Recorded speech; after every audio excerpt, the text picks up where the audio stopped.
तप से सिद्ध, संयम से सिद्ध, चारित्र से सिद्ध, ये अर्थभेद समझाने का कृपा करें। ये मुख्यता की अपेक्षा है। आपने देखा होगा कई साधु तपस्या में बहुत माहिर होते हैं, तप ही करते रहते, मासोपवास करते रहते, दीक्षा लेने के बाद ध्यान में बैठे तो उठे ही नहीं, केवल ज्ञान प्राप्त कर लिया, बाहुबली। नए सिद्धे कोई व्यक्ति जिंदगी भर व्यवहार नए की क्रियाएं पालते रहे, अंत में जाकर के आत्मा में लीन हो गए, कोई निश्चय नए से सिद्ध हो जाते हैं।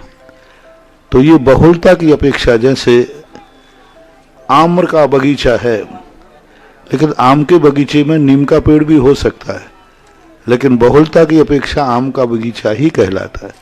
तो बहुतायत उन्होंने व्यवहार नए में रहे और अंतर मुहूर्त में मोक्ष प्राप्त कर लिया।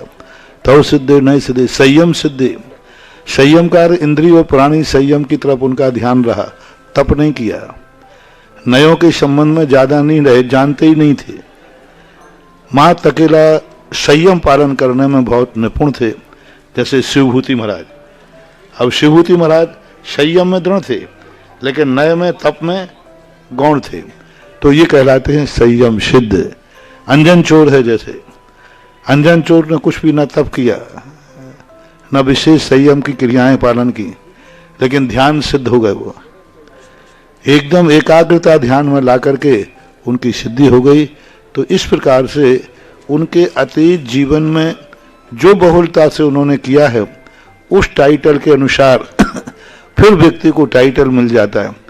जैसे किसी व्यक्ति के साथ कोई अच्छा कार्य करे, अंत में और जिंदगी भर उसने बुरा कार्य किया हो, तो भी वह उसी नाम से जाना जाता है। आज अंजन चोर कहाँ पहुंच गया? सिद्धालय में, लेकिन नाम क्या है?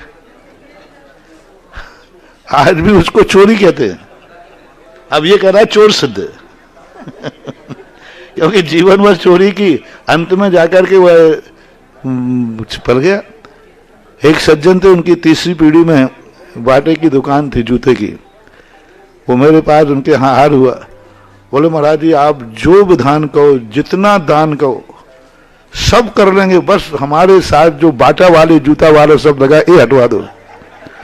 तो मैंने कहा यही मैं ही नहीं हटा सकता। आज सारे चर्चा में चर्चा है कि आज महाराज के जूता वालों के हार हुए। तो ये टाइटल कहलाते हैं। किसी के साथ जब टाइटल लग जाता है तो उसको हटाना कठिन हो जाता है। इसे तव सिद्धे, नए सिद्धे, संयम सिद्धे, चरित्र सिद्धे या ऐसा लगाना चाहिए।